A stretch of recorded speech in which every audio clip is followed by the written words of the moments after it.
Fala pessoal, tudo bem com vocês? Sejam bem-vindos a mais um vídeo aqui na Sexta Criminal. Para quem não me conhece, meu nome é Júlio Chagas e se caso você não é inscrito, se inscreva no canal e ative o sininho para receber notificações de todos os nossos vídeos novos. No vídeo de hoje, eu vou falar sobre o caso Catherine Cesnik, que ocorreu no ano de 1969 e não há solução oficial até os dias de hoje. Mas antes de começarmos, eu gostaria de dar um recadinho rápido aqui para vocês. A Natália, que é uma inscrita no canal, enviou alguns presentinhos aqui para mim e está apoiando o canal. Ela trabalha com sebo, colchões, acessórios ortopédicos, digitação, seguros e convênios, cursos online, Magazine Luiza e hotel urbano. E no Facebook e no Instagram dela vocês vão encontrar muitas coisas bacanas. Desde livros, jogos para videogames, revistas antigas. Sabe aquele CD antigo que você não consegue encontrar original? Então, ela tem lá. Eu vou deixar o contato dela aqui na descrição para que vocês possam ir lá e dar uma olhadinha. E eu gostaria de agradecer todos vocês que estão aqui no canal me apoiando. Eu sou muito grato de coração, porque se não fosse vocês, eu não estaria fazendo mais vídeo aqui para o canal, afinal ninguém estaria assistindo. Mas então, quando ela entrou em contato comigo, eu pedi para que ela me enviasse também um livro extra. Esse livro extra eu gostaria de sortear para vocês, como forma da minha gratidão por vocês sempre estarem aqui. O livro chama O Vale dos Mortos. Então quem tiver interesse em participar do sorteio, é só ir lá no meu Instagram onde eu vou postar a foto oficial junto com as regras. E toda vez que uma empresa ou alguém quiser apoiar aqui o canal, patrocinar, eu vou pedir algo extra para poder sortear para vocês. Como eu disse, como forma da minha gratidão por vocês sempre estarem aqui apoiando o canal. Então sem mais delongas, vamos para o vídeo.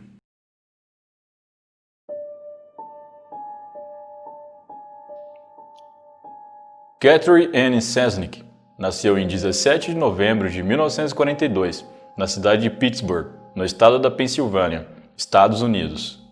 Ela era a filha mais velha do casal Joseph e Anna Cesnik, que tinham mais 3 filhos além dela. Os seus avós eram imigrantes da Iugoslávia, que imigraram para os Estados Unidos no final do século XIX. Ela cursou o ensino fundamental na Mary School e o ensino médio na August High School, ambos colégios católicos localizados em Lawrenceville, em um dos maiores bairros da cidade de Pittsburgh. Catherine era considerada uma excelente aluna por seus colegas e professores. Ela foi oradora da turma católica no ensino médio, onde também foi presidente de classe sênior e do conselho estudantil. Desde muito nova, ela era vista como uma pessoa altruísta que sempre gostava de ajudar o próximo. Ao se formar, Catherine passou a dar aulas em 2 escolas. Uma delas era a Western High School e a outra era a Serviço Kilg. Ambos colégios católicos só para meninas. Suas alunas a descreviam como uma excelente professora e que ela tinha uma maneira única de ensinar, onde matérias que antes eram chatas, Catherine conseguia explicar de um modo que fosse divertido e assim atraiu o interesse das alunas. Irmã Cat, como Catherine era conhecida na escola, era vista como uma amiga e até mesmo como uma irmã mais velha. É dito que ela encorajava as meninas a buscarem os seus sonhos e a sempre evoluírem como pessoas. Em 7 de novembro de 1969, uma sexta-feira, Catherine deixou seu apartamento, no qual dividia com sua amiga Ellen Russell Phillips, que também lecionava em um dos colégios católicos que Catherine dava aula. Era por volta das 7 da noite quando Catherine saiu. Ela foi até um shopping chamado Edmondson Village para comprar um presente de noivado para sua irmã. Segundo suas alunas que tiveram aula com ela nesse mesmo dia, disseram que ela estava muito feliz com o casamento de sua irmã e falava o tempo todo sobre isso. A distância do apartamento dela até o shopping dava cerca de 3 quilômetros e ela fez todo o trajeto em torno de 10 minutos. Ao chegar lá, ela deixou seu carro no estacionamento e foi até um banco próximo para descontar um cheque. Em seguida, ela comprou o presente de sua irmã e depois comprou alguns pães em uma padaria ainda dentro do shopping. Ela então colocou as compras em seu carro e saiu do estacionamento do shopping. Após isso, Catherine não foi mais vista. Passado algumas horas, Ellen Phillips, a amiga de Catherine que dividia o apartamento com ela, ficou preocupada e decidiu ligar para o padre Jared Colby, que era muito amigo das duas e dava aulas de religião na mesma escola que elas. Catherine não costumava demorar quando saía, e ela também avisava quando fosse para outro local antes de voltar para o seu apartamento. Jared estava em casa junto com outro padre e amigo, chamado Pete McCall, que também dava aulas na mesma escola que Catherine. Ao atender o telefone, ele percebeu a preocupação de Ellen a respeito de Catherine, que perguntava para ele a todo momento se ele sabia onde ela estava. Jared não sabia onde a Catherine estava. Ele então, muito preocupado, decidiu ir até o apartamento de Ellen junto com o padre Pete. Chegando lá, eles conversaram um tempo com Ellen e depois decidiram ligar para a polícia. Um policial foi enviado até o apartamento para conversar com eles e coletar informações. Após isso, ele retornou para a delegacia. Os três então entraram no apartamento, onde fizeram a Eucaristia e rezaram uma missa. Às 4 da manhã, todos eles ainda estavam acordados e Catherine não havia retornado. Como não conseguiam dormir, Jared e Peter decidiram sair para caminhar, enquanto Ellen ficou no apartamento caso Catherine aparecesse. Os dois caminharam por alguns quilômetros, até que de forma inesperada eles localizaram o veículo de Catherine. O carro estava com as portas destrancadas, cheio de lama, com um galho próximo ao volante, e os pães que ela havia comprado estavam no banco do carona. O padre Jared entrou em desespero, pois ele sabia que não foi Catherine que deixou o veículo lá daquele jeito, já que ela não costumava fazer isso. Tudo indicava que o carro havia passado por um terreno pantanoso e que outra pessoa deixou o carro no local para que o mesmo fosse encontrado. Em 10 de novembro de 1969, 3 dias após o desaparecimento de Catherine, a polícia montou uma equipe com 35 policiais e mais 5 equipes com cães farejadores. Eles vasculharam 14 quarteirões do sudoeste de Baltimore. As buscas duraram quase um dia inteiro e, apesar dos esforços, não foram encontrados nenhum sinal de Catherine. Em 13 de novembro, 3 dias após as buscas, um corpo de uma mulher foi encontrado nas proximidades por 2 caçadores em uma área de treinamento do exército em Fort Meade. O corpo estava na margem de um rio, com uma parte dentro da água e a outra fora. A princípio, todos pensaram se tratar de Catherine, porém, o corpo pertencia a Joyce Ellen Malek, uma secretária de 20 anos que estava desaparecida desde o dia 11 de novembro. As circunstâncias do desaparecimento de Joyce se assemelhavam com o de Catherine. Ela também foi fazer compras e após isso não foi mais vista e o seu carro também foi encontrado abandonado e destrancado. Como Joyce havia desaparecido apenas 4 dias depois de Catherine e o modo como elas desapareceram se assemelhavam, surgiu a teoria de que talvez o responsável pelo sequestro e morte de Joyce fosse o mesmo responsável pelo desaparecimento de Catherine, e a essa altura todos já esperavam pelo pior. Em 13 de janeiro de 1970, quase 2 meses após o desaparecimento, o corpo de Catherine Cesnik foi encontrado por um caçador e seu filho em um lixão no sudoeste de Baltimore. Ela estava deitada de costas na encosta de uma colina e o seu crânio estava afundado.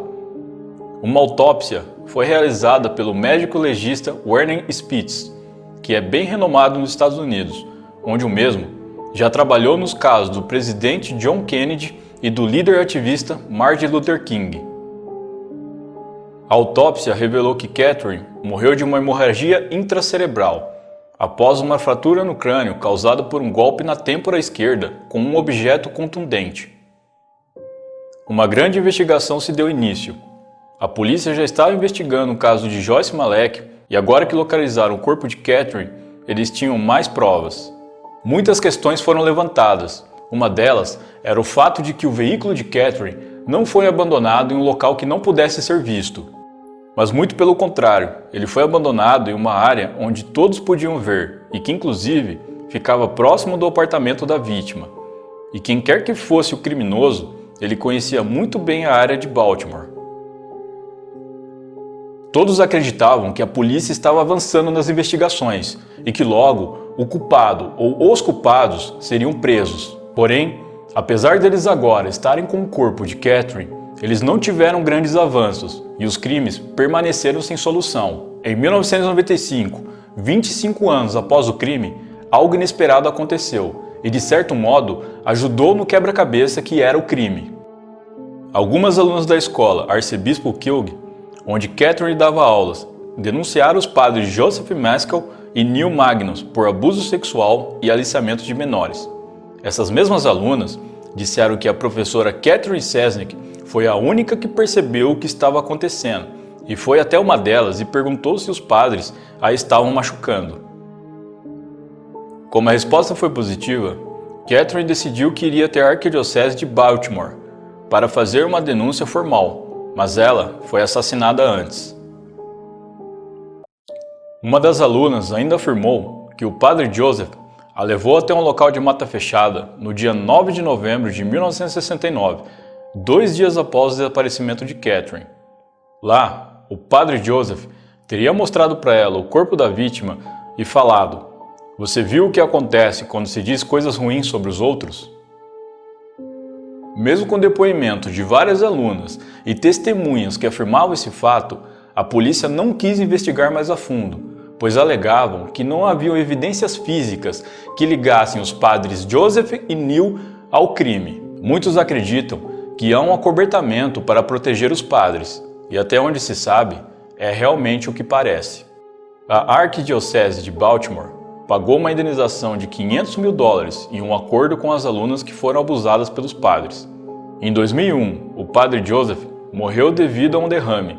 Seu corpo foi exumado em 2016 pela polícia de Baltimore, que reabriu o caso. Foram coletadas amostras de DNA para cruzar com as que foram encontradas no corpo de Catherine, porém, elas não batiam.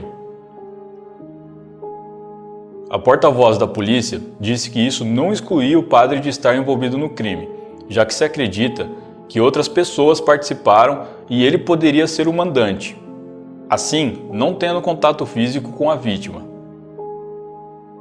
Em 2007, Abe Scalb e Gemma Hoskins, ex-alunas de Catherine Sesnick, começaram uma investigação particular com a ajuda do jornalista investigativo Tom Nugent. Essa investigação se tornou uma série na Netflix composta por 7 episódios chamada The Keepers, onde eles entrevistam várias pessoas relacionadas ao crime, desde ex-alunas até policiais que trabalharam no caso. Na série, além de investigarem o sequestro e morte de Catherine, eles também deram atenção ao de Joyce Malek, cujo crime continua sem solução até os dias de hoje. Até onde se sabe, mesmo com a semelhança dos crimes envolvendo as duas, é dito que o responsável pela morte de Joyce não é o mesmo da morte de Catherine. Apesar de várias provas somadas a depoimentos de testemunhas que indicam os padres Joseph e Neil como os responsáveis pela morte de Catherine, oficialmente o crime também continua sem solução até os dias de hoje. Catherine Anne Sesnick, nascida em 17 de novembro de 1942, era considerada uma pessoa boa e gentil por todos que a conheciam. Suas alunas a admiravam como se fosse uma irmã mais velha. Ela as encorajava a seguirem seus sonhos e serem melhores como pessoas. Ela tinha um grande senso de justiça, onde quis proteger suas alunas de homens que deveriam fazer o mesmo, mas faziam o contrário. Teve sua vida tirada quando tinha apenas 26 anos, e mesmo com todas as provas que apontam quem são os responsáveis, o crime oficialmente permanece sem solução. Bom, pessoal, então é isso. Eu espero que vocês tenham gostado. Muito obrigado por me assistirem até aqui. Eu vou deixar o meu Instagram aqui na descrição, caso vocês queiram me seguir por lá. Um grande abraço e até a próxima.